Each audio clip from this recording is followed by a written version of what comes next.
Hi, YouTube again. Seems like this is a little zoomed in, maybe. There we go. Wanted to bring this flat earth garden into perspective a little more. If you're new to it, this is Lila. She's a lilac bush starring as the North Pole, which, just real quick, in case you're not a pronounced flat earther, I will show you this globe, which we have the North Pole here, right? And the South Pole. Sorry, Tink. And this ice here. So when we transfer it here, this is the North Pole, and the landmass and the ice crystals around the edge would be the North Pole. And like I've said before, I haven't made it, this looks probably most like Africa, but I have this pin here as a point where I am, me, this is me. Or it could be you. Anywhere on the plane that you are will signify as this, right?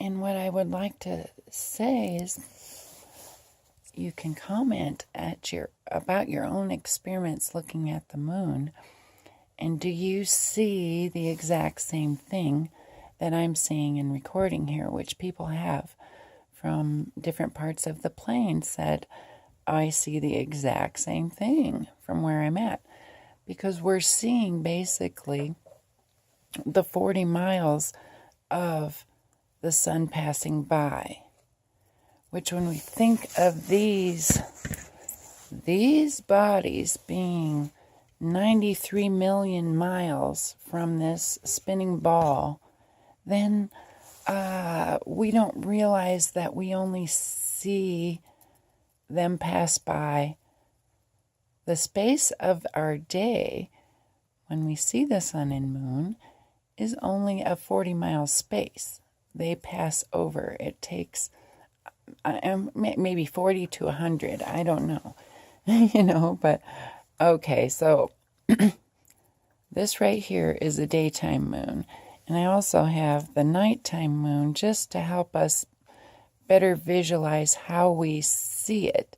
So if we're seeing the moon in the daytime, like my clip earlier showed, and this is me, and we have the Rocky Mountains right here to my west. So the moon and sun are traveling east to west over me, right? And the moon goes possibly under the sun and is following it. So as it goes around the entire plane, it will hold the exact same that's inaccurate. It won't be the exact same because it changes constantly. Like you saw it change where it went over the mountains compared to yesterday was quite different. Okay, so the sun will have illumination around it, which is why we can see what we consider a sunrise. We see that sunshine coming, and it hits the moon. You can watch it yourself as you go out. What I've said before is to Google the rise and set times of your own where you are on the plane, and when the sun will rise and the moon, and you'll be able to see it during the day. It's hard to get, especially if you have a lot of clouds. Okay, so now the reason we see it like it is here, I got a clump of white here, and I don't know if this is going to demonstrate it. I'm holding the camera with one hand.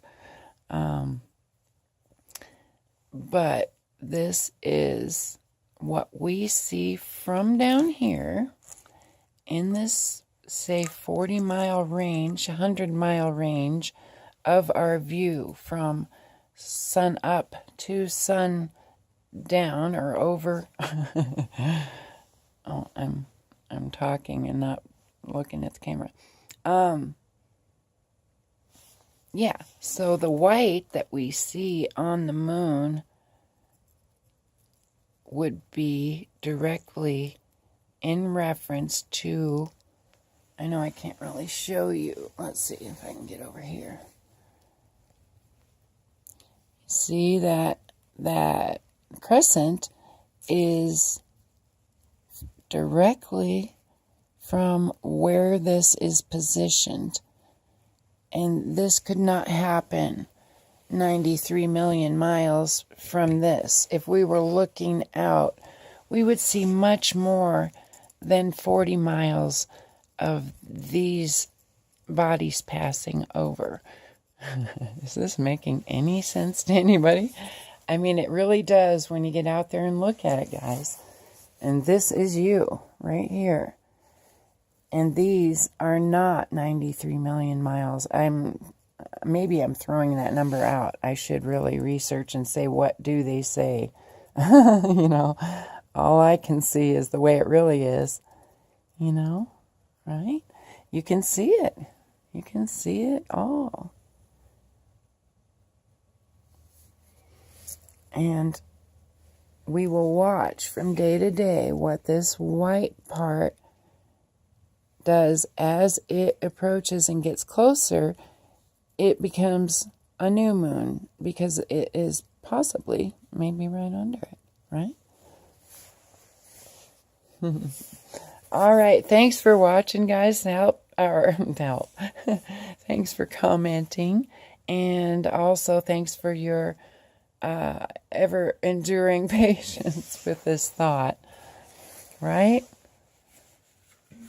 It's hard for all of us to stop spinning and look at this because it's much smaller and real, much more honest, much more. Anyway, I love you guys. Talk to you soon.